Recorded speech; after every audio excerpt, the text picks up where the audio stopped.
intens investigasi. Heboh kemunculan Dede sebagai salah satu saksi kunci atas kasus dugaan kematian Vina dan Eki yang terjadi pada 2016 lalu membuat kasus ini pun semakin jadi sorotan. Apalagi kemunculan Dede dengan pengakuannya yang menyebutkan bahwa pada saat ia diminta menjadi saksi pada tahun 2016 lalu, ia dipaksa Ibtu Rudiana dan juga Aep untuk menceritakan skenario yang telah dirancang oleh mereka sebelumnya. Dan kesaksiannya itu pun membuat 8 orang tidak bersalah harus menjalani hukuman yang tidak mereka perbuat. Dengan carut-marut kasus Vina dan Eki ini pun membuat Komjen Pol Susno Duaji sebagai mantan Kabareskrim Polri melihat kasus Vina usai banyaknya saksi yang mencabut keterangan. Ditambah lagi dengan banyaknya barang bukti yang lemah membuat kasus ini pun menjadi samar-samar. Lantas benarkah menurut Susno Duaji sebenarnya kasus pembunuhan Vina tersebut tidak ada dan yang ada adalah kasus kecelakaan yang menyebabkan nyawa Vina dan Eki melayang. Dan kesaksian Dede yang tidak diberikan di depan pengadilan 8 tahun yang lalu membuat kasus ini pun tidak bisa dijerat kasus pidana. Sementara itu, terkait para terpidana yang akan mengajukan PK seperti Saka dan juga 7 terpidana lainnya yang masih ditahan seharusnya tidak perlu mengajukan PK karena mereka seharusnya dibebaskan. Lantas, dengan kejadian ini, perlukah ada pertanggungjawaban dari negara kepada para terpidana yang sudah 8 tahun menjalani hukuman? Pemirsa, bersama Intens Investigasi, kami hadirkan kabar terkini, terpercaya, dan teraktual. Tetapi sebelumnya, jangan lupa untuk like, subscribe, dan juga share channel YouTube ini.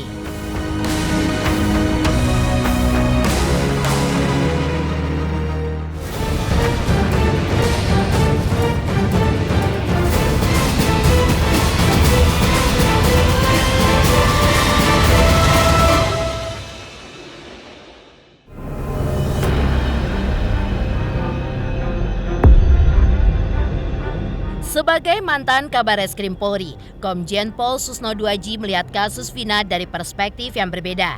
Dikarenakan banyaknya saksi yang mencabut keterangan, hingga Dede yang baru-baru ini juga mengungkap bahwa ia telah menyampaikan kesaksian palsu di tahun 2016 lalu. Bahkan atas apa yang sudah dilakukannya itu, ia pun siap menerima resiko apapun, termasuk siap menerima hukuman. Menilik dari pengakuan Dede tersebut, ditambah lagi dengan banyaknya barang bukti yang lemah, termasuk hasil visum yang hanya diindikasi adanya benturan keras benda tumpul. Susno Duaji pun juga berkesimpulan kalau kasus pembunuhan Vina yang dikabarkan terjadi di Cirebon kota tersebut belum tentu ada alias bayang-bayang. Setekat saya harus bulat, saya harus menerima resikonya, apapun resikonya. Entah ada hukuman buat saya terima, Pak. Inilah yang harus ditanyakan kepada hakim. Dia dihukum itu atas kasus yang mana? Kasus pembunuhan maksudnya? Iya. Apa buktinya ada pembunuhan? Cara membuktikannya, kita kembali kepada hukum acara kita. Alat bukti kita pasal 184 KUHP. Keterangan saksi. Ada nggak saksi yang mengatakan ini pembunuhan? Ada. Aep, Dede, kemudian Rudiana, tambah Melmel. Melmel sekarang hilang, Aep hilang, Rudiana ada. Kemudian Dede mencabut keterangannya. Kemudian tambah saksi yang tidak langsung dengan pembunuhan, hanya menyatakan tempat tidur dan sebagainya, yaitu Pasren dan anaknya. Tapi itu diduga pembohong juga. 1000 saksi pun, kalau tidak ada alat bukti lain yang memperkuat, maka itu tidak ada gunanya. Artinya saksi gugur. Setelah saksi apa? Ahli. Keterangan ahli. Ahli mana yang mengatakan ada pembunuhan? Nggak ada kan? Visum. Ahli yang buat visum. Ahli yang membuat visum, dia mengatakan bukan pembunuhan. Meninggalnya Eki dan Vina itu karena meninggal tidak wajar akibat benturan benda keras. Nah, benturan benda keras bisa saja kepalanya terbentur di aspal atau kepalanya, kakinya terbentur di pembatas jalan itu. Kalau berpikir hukum, ya penyidikan itu yang dipikirkan peristiwanya dulu. Setelah peristiwanya baru dinilai ini pidana apa bukan. Lalu peristiwanya nggak ada kok. Ini sama dengan kita ini meributkan bayang-bayang. Ditegaskan juga oleh Susno Duaji dengan keterangan saksi dan alat bukti yang lemah itu, maka ia meyakini kalau kasus Vina dan Eki hanya kasus kecelakaan lalu lintas saja yang menyebabkan Vina dan Eki tewas. Dan ini pun terjadi di Kabupaten Cirebon dan kasus Vina ini seharusnya sudah selesai. Sedangkan heboh kasus pembunuhan Vina dan Eki yang terjadi di Cirebon Kota tidaklah ada karena tidak ada bukti yang bisa merujuk kepada fakta terjadinya pembunuhan. Apalagi Dede yang sudah mengakui bahwa kesaksiannya pada 2016 lalu itu adalah palsu. Karena itu seharusnya kasus ini pun sudah tidak bisa dijerat pasal pidana. Dan dengan kondisi seperti ini, kasus Vina pun seolah sudah tidak ada. Apalagi Dede tidak bersaksi di pengadilan dan tidak disumpah saat memberikan kesaksiannya. Lah kalau ke cerita tentang kejadian 27 Agustus 2016 tentang ditemukannya Vina masih hidup, ya bukan jenazah ya. Vina masih hidup di atas jembatan flyover Cirebon dan Eki sudah meninggal. Kemudian darah, kemudian apalagi helm dan sepeda motor, itu sudah selesai. Selesainya dengan apa? Itu adalah kecelakaan lalu lintas tunggal. Yang memeriksa itu adalah Polres Cirebon Kabupaten, karena wilayahnya masuk wilayah Cirebon Kabupaten. Nah, sekarang berkembang ada kasus pembunuhan. Katanya di Cirebon Kota. Ya, saya tidak tahu pembunuhan yang mana. Yang mana? Apakah ada pembunuhan di Cirebon Kota? Yang ada itu peristiwa kecelakaan lalu lintas di Cirebon Kabupaten. Sudah ditangani oleh polisi Polres Cirebon Kabupaten. Jenazahnya sudah dikubur. Sudah selesai. Kan tidak dilimpah-limpahkan perkaranya, udah selesai. Kemudian dia memberikan keterangan juga tidak di depan pengadilan kan. Dede tidak hadir di pengadilan apa tidak? Tidak. Dari ceritanya apa? Disumpah apa tidak? Tidak. Ya udah bebas dia berbohong. Lokasinya di SMP 11. Oke, siapa saksinya yang melihat pembunuhan itu? Ternyata saksinya lemah sekali kan. Keterangan ahli nggak ada. Surat nggak ada, pengakuan terdakwa nggak ada. Karena apa? Dicabut. Dia mengatakan tidak, saya memberikan itu karena disiksa. Berarti nggak ada semua. Ya berarti kejadiannya kan nggak ada. Sedangkan 7 terpidana yang sekarang masih ditahan, menurut Susno Duaji seharusnya sudah tidak perlu mengajukan PK dan harus segera dibebaskan. Alasannya karena dengan kesimpulan tindakan pidana tersebut gugur dengan bukti-bukti yang lemah. Karena itulah seharusnya mereka langsung dibebaskan karena tidak ada perkara pidana yang terjadi. Kalaupun ada, sekali lagi ditegaskan Susno Duaji adalah peristiwa kecelakaan yang terjadi di Cirebon Kabupaten dan bukanlah kasus pembunuhan yang terjadi di Cirebon Kota. Ya harus dikeluarkan, udah kelamaan dihukum. Udah kelamaan. Yang PK, ya mestinya nggak perlu PK, perkaranya nggak ada kok. Perkaranya nggak ada. Nanti yang bertanya, kenapa ada Pak disidangkan? Ya itu sidang-sidangan aja. Menyidangkan sesuatu yang nggak ada. Karena menurut analisa Susno Duaji, kasus pembunuhan Vina dan Eki tidak ada. Maka ia pun menghimbau agar tidak usah lagi ada keributan yang mempeributkan masalah yang tidak ada tersebut. Karena sampai sejauh ini, kasus pembunuhan Vina tidak bisa dibuktikan karena buktinya lemah. Dengan begitu, sudah seharusnya ada pertanggungjawaban dari negara kepada para terpidana yang sudah 8 tahun menjalani hukuman. Paling tidak ada permintaan maaf dan negara pun juga memberikan biaya ganti rugi atas kebebasan mereka yang sudah terenggut atas hal yang belum tentu mereka lakukan. Iya, segala sesuatu kan ada saksinya ya. Apalagi kalau akibat perbuatan itu ada orang yang hilang kemerdekaannya. Bayangkan sudah dia masuk penjara itu udah 8 tahun ya. Bulan Agustus nanti 8 tahun gitu. 1 bulan lagi 8 tahun. 8 tahun anak-anak kehilangan masa depan, menderita selama 8 tahun. Ya kalau hanya dengan ringannya aja ngetok palu, 8 tahun masuk semua. Ya harus ternyata mereka nggak bersalah, nggak ada kesalahan apa-apa. Hanya karena peristiwa yang tidak ada, yang terkecoh, ya harus bertanggung jawab dong. Paling tidak negara bertanggung jawab, minta maaf, kemudian ya bayar ganti rugi. Saya tidak mendukung Sakatatal, tidak mendukung siapa, saya hanya mendukung kebenaran. Saya tidak memihak Sakatatal, tidak memihak siapa-siapa, saya memihaknya pada kebenaran. Nah, sesuatu yang tidak benar, saya katakan tidak benar. Nah, kayak perkara ini, mereka dihukum atas perkara pembunuhan, saya katakan tidak benar.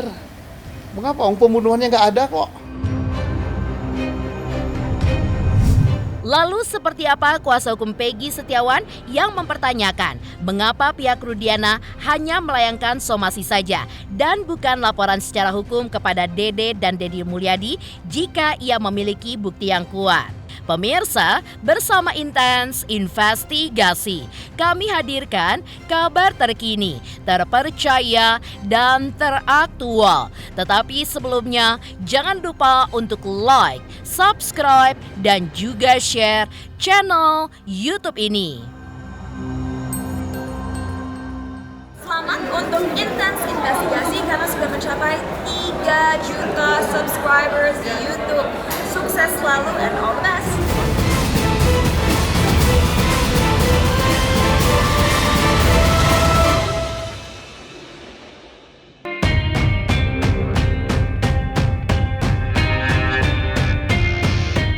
Usai kemunculan Dede yang memberikan pengakuannya kepada Dedi Mulyadi terkait keterangan palsunya di tahun 2016 lalu. Pengakuan yang sebelumnya sudah diarahkan oleh Aep dan Ibtu Rudiana, maka hal ini tentunya memberatkan posisi Ibtu Rudiana yang notabene adalah ayah dari korban Eki. Dan untuk mengklarifikasi semuanya itu, belum lama ini tim kuasa hukum Ibtu Rudiana pun sudah memberikan penjelasannya. Termasuk terungkap juga kalau langkah kuasa hukum Ibtu Rudiana akan melayangkan somasi dan bukannya laporan secara hukum. Menanggapi hal tersebut, kuasa hukum Peggy Setiawan, Insan Nasruddin pun mempertanyakan langkah kuasa hukum Ibtu Rudiana. Mengapa Ibtu Rudiana justru lewat kuasa hukumnya hanya melayangkan somasi dan bukan laporan secara hukum kepada Dede atau Dedi Mulyadi? Karena jika memang Ibtu Rudiana yakin jika keterangan dan kesaksian Dede beberapa tahun lalu adalah kesaksian palsu yang sudah menyudutkan namanya, maka Ibtu Rudiana bisa membuktikan secara fakta dengan langsung melakukan laporan polisi dan bukannya sekedar memberikan somasi terbuka kepada Dede dan juga Dedi Mulyadi.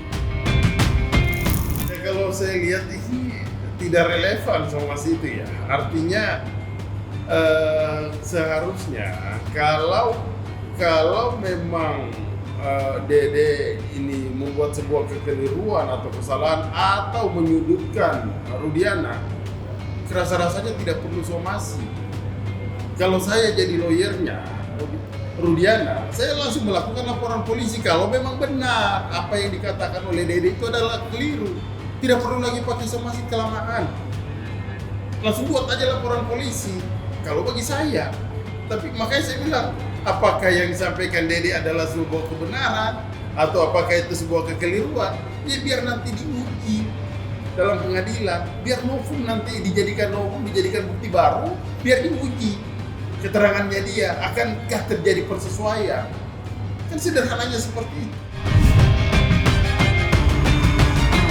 Sedangkan kuasa hukum Peggy Setiawan lainnya, Niko Kili-Kili menyebutkan bahwa sah-sah saja jika kuasa hukum Ibtu Rudiana memberikan somasi terbuka untuk Dedi Mulyadi, Dede dan juga Liga Akbar. Apalagi sebagai penasehat hukum, apapun itu berhak dilakukan kuasa hukum untuk membela kliennya. Tetapi pada akhirnya tetap saja semua fakta di pengadilan yang akan membuktikan kebenaran yang sesungguhnya. Dan menurut Niko Kili-Kili, ia yakin jika pengakuan Dede adalah jujur karena pernyataannya yang siap masuk penjara menggantikan para terpidana kasus Vina. Kalau Rudiana mau menuntut itu sah-sah saja, ya kan? Mungkin dia merasa dirugikan karena dikatakan fitnah, ya kan? Tetapi pastikan dari pihak Deddy Mulyadi juga dia punya alasan tersendiri juga, dia udah punya bukti-bukti yang kuat. Jadi ya berargumen nanti tetap kembali lagi yang memutuskan itu nanti semuanya pengadilan nanti. Pengakuan yang jujur oleh Deddy. Nah, kita lihat begini loh. Kalau memang dia hanya kan ada isu-isu bahwa dia hanya mau pansos, mau nyari panggung dan sebagainya. Kalau mau nyari panggung dan pansos, saya rasa itu jauh dari yang orang katakan gitu loh.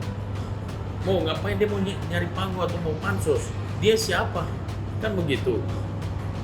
Kita lihat bahwa dalam pernyataannya dia bahwa dia berbicara yang sesungguhnya. Dia berani mengatakan bahwa saya siap untuk masuk penjara menggantikan yang 8 orang itu ya. 8 dan 7 sekarang kan, 7 orang. Dia siap untuk menggantikan. Dan saya pikir kalau dari menurut saya ya, pernyataannya Dede ini benar. Kalau terbukti 242 7 tahun ancamannya 7 tahun penjara. Tapi bisa dibuktikan nggak dia bohong? Ya kan? Kalau menurut saya dia bohong. Ya, karena orang ini sebetulnya orang yang polos. Cuma karena ya pada saat itu mungkin dia dalam tekanan sehingga dia berani berbohong. Sekarang kan dia hidup tidak tenang, tidak nyaman. Melihat 8 orang, sekarang tinggal 7. 7 orang ditahan seumur hidup lagi. Dia merasa terganggu. Karena merasa tidak nyaman, tidak sejahtera, itulah makanya dia berani mengeluarkan pernyataan bahwa dia dipaksa oleh Rudiana dan Aep. Dan saya menduga bahwa pernyataan dia ini benar. Lantas, bagaimana Komjen Pol Purnawirawan Ito Sumardi menganalisa pengakuan Dede yang telah memberikan keterangan palsu? Benarkah menurutnya tinggal diuji di pengadilan saja kebenarannya? Selamat untuk intens investigasi 3 juta subscriber, luar biasa sekali 3 juta. Ya pokoknya semakin sukses lah dan bisa menghadirkan sesuatu yang memang baik untuk diperlihatkan.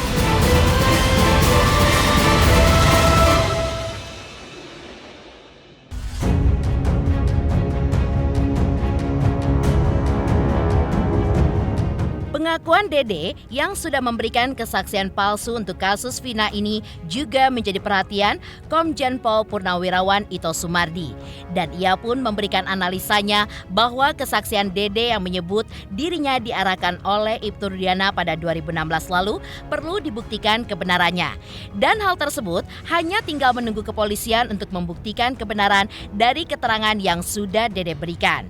Jika nantinya keterangan dari Dede benar, berarti Ibtu Rudiana akan diperiksa oleh Mabes Polri. Dan jika tidak benar, maka Dede pun bisa terkena pasal kesaksian palsu. Begitu juga dengan pembuktian keterangan Dede dan dugaan pencemaran nama baik yang disomasikan oleh pihak Ibtu Rudiana kepada Dede dan Deddy Mulyadi juga tinggal diuji saja kebenarannya di pengadilan. Pengakuan itu kan harus dibuktikan dengan fakta. Ya. Tentunya pengakuan dia itu mengandung konsekuensi yang pertama, para terpidana itu berhak untuk menuntut dia dengan memberikan keterangan palsu di muka pengadilan. Jumlahnya berapa? Sebaliknya dia mengatakan bahwa dia itu diarahkan oleh itu Rudiana. Nah, laporan terhadap itu Rudiana ini sekarang sedang ditindaklanjuti oleh Mabes Polri.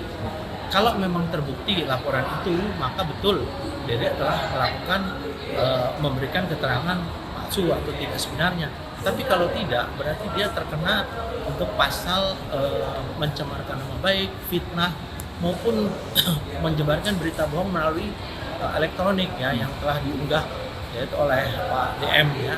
Saya kira itu nanti semua juga kena, baik yang mengunggah maupun dia. Nah, oleh karena itu kita tunggu saja hasil daripada pemeriksaan pemeriksaan itu Rudiana di Mabes Polri ya, sehingga bisa dibuktikan apakah keterangan bahwa dia diarahkan itu betul-betul bisa terbukti atau tidak. Nah, kita tunggu saja hasilnya. Ya, nanti setelah itu baru kita bisa menentukan kira-kira ke depan apakah laporan terhadap itu Rudiana ini bisa diterima atau tidak.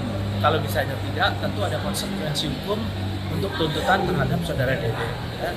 Kemudian kalau misalnya terbukti dia mengarahkan dengan berdasarkan hasil gelar perkara, ya tentunya apa yang disampaikan saudara Dede ini bisa menjadi novum ya. Bahwa dia betul-betul menyampaikan keterangan palsu dan meskipun berakibat bahwa dia akan dituntut oleh 8 atau 7 terpidana yang masih ada di LT sekarang. Ya, yang jelas di sini tugas polisi adalah sudah selesai, yaitu melakukan penyidikan. Ya. Kalau sudah di pengadilan, nah pengadilanlah yang tentunya bertanggung jawab paling akhir daripada nasib seseorang. Ya. Jangan kita balik lagi ke nol ya, ke penyidikan. Saya kira sangat lucu sekali gitu kan. Kalau dalam sistem peradilan pidana dari hulunya di penyidikan, di hilirnya ya pengadilan. Nah, kita tunggu saja hasil PK nanti gitu. Pemirsa Intens Investigasi, jangan lupa saksikan terus Intens Investigasi. Dan pastikan jangan lupa untuk like, subscribe, share, dan komen. Tim redaksi Intens Investigasi juga mengucapkan banyak terima kasih kepada semua subscribers. Hingga kanal Intens Investigasi kini sudah mencapai 3 juta subscribers.